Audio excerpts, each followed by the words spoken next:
Marwari media आप देख रहे हैं। आज है 22 मार्च 2024 शुक्रवार का दिन और हिंदू तिथि फाल्गुन माह की त्रयोदशी है। नजर डालेंगे आज की बड़ी खबरों पर। शुरुआत करेंगे देश की बड़ी खबर के साथ। बड़ी खबर, प्रवर्तन निदेशालय यानी कि ईडी ने दिल्ली शराब नीति केस में दिल्ली के मुख्यमंत्री अरविंद केजरीवाल को गिरफ्तार कर लिया है।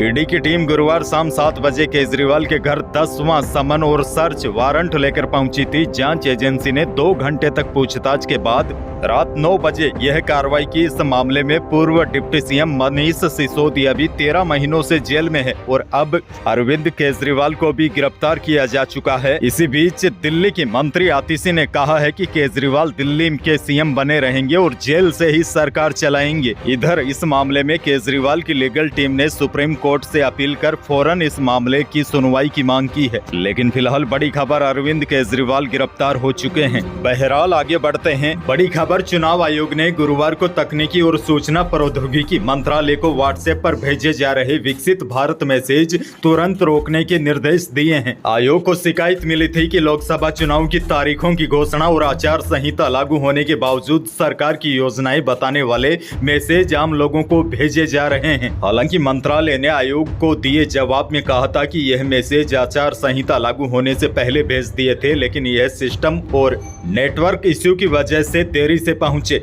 आगे बढ़ते हैं। बड़ी खबर, भाजपा की तीसरी लिस्ट भी गुरुवार को आ गई है। इसमें तमिलनाडु के 9 उम्मीदवारों का ऐलान किया गया है। राजस्थान की 10 बची हुई लोकसभा सीटों पर उम्मीदवारों की घोषणा बीजेपी ने अभी तक नहीं की है। आगे बढ़ जाते हैं। बड़ी खबर, लोकसभा चुनाव के लिए कांग्रेस ने राजस्थान की 5 सीटों पर उम्मीदवारों की दूसरी सूची जारी कर दी है।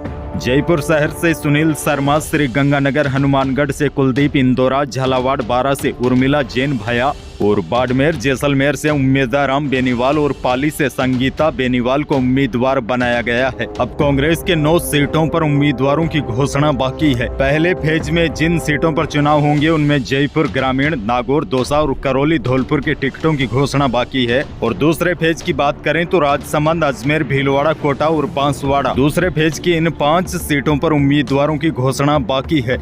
आगे बढ़ते हैं। राजस्थान से बड़ी खबर, बीजेपी नेता प्रहलाद गुंजल ने कांग्रेस ज्वाइन कर ली है। प्रहलाद गुंजल ने पूर्व मुख्यमंत्री अशोक गहलोत, पीसीसी चीफ गोविंद सिंह डोटासरा की मौजूदगी में कांग्रेस ज्वाइन की। इस मौके पर गुंजल ने लोकसभा अध्यक्ष ओम बिरला का नाम लिए बिना उन पर जमकर निशाना साधा। गुंजल की कांग्रेस ज्वाइनिंग पर डोटासरा ने कहा कि वह दमदार नेता है। भाजपा में जनाधार वाले नेताओं को खत्म किया जा रहा है। वहीं पूर्व मुख्यमंत्री अशोक गहलोत ने इलेक्टोरल बॉन्ड को लेकर भाजपा पर जमकर आरोप लगाए। गहलोत ने कहा कि देश में आज लोकतंत्र की धज्जियां उड़ रही है। आपको बता दूं, गुंजल शांति धारीवाल के सामने विधानसभा का चुनाव हार गए थे। लोकसभा अध्यक्ष ओम बिरला से भी गुंजल की अनबन है। दोनों के बीच लंबे समय से टकराव चल रहा है। गुंजल वसुंधरा राज्य समर्थक रहे हैं। पिछले काफी समय से उनके तेवर बदले हुए थे और अब उन्होंने भाजपा छोड़ दी है। आगे बढ़ जाते हैं। बड़ी खबर, राजस्थान में आवारा कुत्तों के बढ़ते आतंक को देखते हुए स्वायत्त शासन विभाग ने नई गाइडलाइन जारी की है। इस गाइडलाइन के अनुसार हिंसक और आक्रामक प्रवृत्ति के कुत्तों को पकड़कर शहर से दूर छोड़ा जाएगा और ऐसे कुत्तों को चिन्हित कर वैक्सीनेशन किया जाएगा। पिछले 3 महीने में अकेले जयपुर में 2000 से अधिक लोगों को कुत्तों ने काट दिया है। स्वायत्त शासन विभाग के निदेशक सुरेश कुमार ओला ने बताया कि पिछले कुछ महीनों में पूरे प्रदेश में आवारा श्वानों के हमलों का मामला बढ़ता जा रहा है। इसको ध्यान में रखते हुए यह नई गाइडलाइन जारी की गई है ताकि आम जनता की सुरक्षा के साथ साथ श्वानों को भी स्वस्थ और सुरक्षित रखा जा सके। दरअसल आपको बता दूं, प्रदेश भर में लगभग 10 लाख से ज्यादा कुत्ते हैं। अकेले जयपुर में 80,000 से ज्यादा कुत्ते हैं। अब स्वायत्त शासन विभाग ने नई गाइडलाइन जारी की है। प्रदेश भर में सरकारी स्कूलों, महाविद्यालयों, सभी सार्वजनिक स्थानों से आवारा कुत्तों को हटाने का काम शुरू होगा। आगे बढ़ेंगे। बड़ी खबर, राजस्थान बिजली विभाग के दफ्तरों में अधिकारी कर्मचारी जींस टी शर्ट पहनकर नहीं आ सकेंगे। इसको लेकर राजस्थान राज्य विद्युत प्रसारण निगम लिमिटेड के सचिव ने आदेश जारी किया है। आदेश में साफ तौर पर लिखा है कि निगम के दफ्तरों में कई सरकारी अधिकारी सही ड्रेस में नहीं आते हैं, कैजुअल ड्रेस पहनकर ऑफिस आ जाते हैं। एक सरकारी विभाग के प्रोटोकॉल के तहत कर्मचारी जब भी ऑफिस या फील्ड में जाए तो उस वक्त फॉर्मल, साफ सुथरे और डिसेंट कपड़ों में नजर आना जरूरी है। सरकारी दफ्तरों में कैजुअल ड्रेस पहनकर आना पूरी तरीके से प्रतिबंधित है। दरअसल आपको बता दूं, कई अधिकारी और कर्मचारी प्रॉपर ड्रेस में नहीं आते, jeans T shirt, casual dress और चप्पल पहनकर आते हैं। ऐसे में यह प्रोटोकॉल के खिलाफ है। जो भी अधिकारी कर्मचारी ड्यूटी पर आ रहे हैं या ऑफिस अटेंड कर रहे हैं, उनको अब प्रॉपर ड्रेस में ही आना होगा। आगे बढ़ते हैं राजस्थान से एक और बड़ी खबर। जयपुर में गुरुवार को सुबह भयानक हादसे में एक ही परिवार के 5 सदस्य जिंदा जल गए। इनमें 3 बच्चे थे। खाना बनाते समय जब सिलेंडर ने आग पकड़ी तो घर का मुखिया राजेश यादव बाहर निकल गया था, लेकिन पत्नी और बच्चे अंदर ही रह गए थे। आग से घिरे पति पत्नी ने चीख पुकार मचाई तो दोबारा राजेश अंदर गया और पूरा परिवार ही आग की चपेट में आ गया। दरअसल खाना पकाते समय जो गैस सिलेंडर के आगे पाइप होती है, वह चूल्हे के अंदर से निकल गई और उस पाइप ने आग पकड़ ली और सिलेंडर फुल भरा होने की वजह से सिलेंडर के आगे वाली पाइप लहराने लगी और पूरे कमरे में आग लग गई। बताया जा रहा है कि यह बिहार के लोग थे और 1-2 दिन पहले ही गाँव से लौटे थे।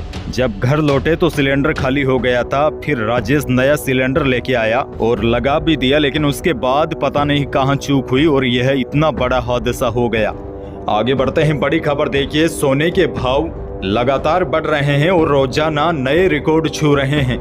बड़ी खबर यह है, 21 मार्च को सोना ऑल टाइम हाई पर पहुंच गया। Indian Boolean and jewellers association के मुताबिक 10 ग्राम सोना 1279 रुपए बढ़कर 66,968 रुपए पर पहुंच गया है। जानकारों की माने तो आने वाले कुछ महीनों में सोना 70,000 रुपए प्रति 10 ग्राम तक पहुंच सकता है। हालांकि आपको बता दूं, यह 24 कैरेट शुद्ध सोने के भाव है। जो सोनार गहने वगैरह बनाते हैं वह 22 कैरेट से भी बनते हैं और 18 कैरेट से भी बनते हैं। ऐसे में आपको यह ध्यान रखना चाहिए, जो 66,968 रुपए प्रति 10 ग्राम भाव है, यह शुद्ध सोने के भाव है।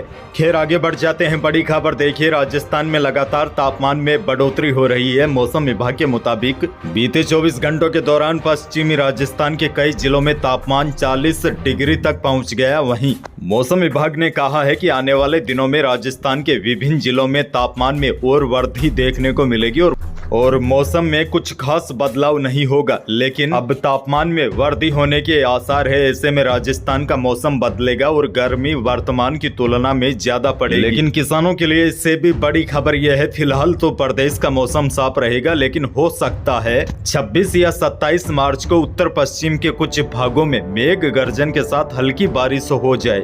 यानी कि 26-27 मार्च को एक हल्के पश्चिमी विक्षोभ सक्रिय होने की संभावना है। ऐसे में हो सकता है 27 मार्च के आसपास मौसम में थोड़ा सा बदलाव देखने को मिले। यह पश्चिमी विक्षोभ कितना कमजोर है, कितना असर दिखा पाएगा, आने वाले 1-2 दिनों में पूरी स्थितियां साफ हो जाएगी। तो इसको लेकर भी मैं आने वाले वीडियो में आपको अपडेट जरूर दूंगा। फिलहाल आगे बढ़ते हैं, बड़ी खबर देशवासियों के लिए बड़ी खबर, क्योंकि देश की semi high speed Vande Bharat sleeper train जल्द ही देश भर में चलाई जाएगी। रेलवे विभाग इसकी तैयारियों में तत्परता से जुटी हुई है। भारतीय रेलवे वंदे भारत के लिए स्लीपर कोच विकसित करने की प्रक्रिया में लगा हुआ है। आपको बता दूं कि नई वंदे भारत स्लीपर ट्रेन कई लग्जरी सुविधाओं से लैस होगी। साथ ही में इसमें अत्याधुनिक तकनीकी का भी प्रयोग किया जाएगा। देश भर में अब वंदे भारत ट्रेन रेगुलर ट्रेनों की तुलना में अधिक लोकप्रिय हो रही है और अब तक वंदे भारत ट्रेनों में केवल सिंगल सीटर कोच होते थे। यह ट्रेन केवल दिन के समय चलती थी। अब भारतीय रेलवे रात में भी यात्रा करने के लिए स्लीपर कोच की सुविधा के साथ नई वंदे भारत ट्रेन को विकसित कर रहा है। यानी कि आने वाले दिनों में जल्द ही देश के लोगों को यह नई सुविधाओं वाली ट्रेनें मिलेगी। इससे सफर आसान होगा। यही थी प्रदेश और देश की आज की बड़ी और महत्वपूर्ण खबरें। वीडियो को लाइक करना बिल्कुल न भूलिए और चैनल पर नए हैं तो सब्सक्राइब भी कर लीजिए, ताकि आप अपडेट रहे बड़ी और काम की खबरों से। धन्यवाद।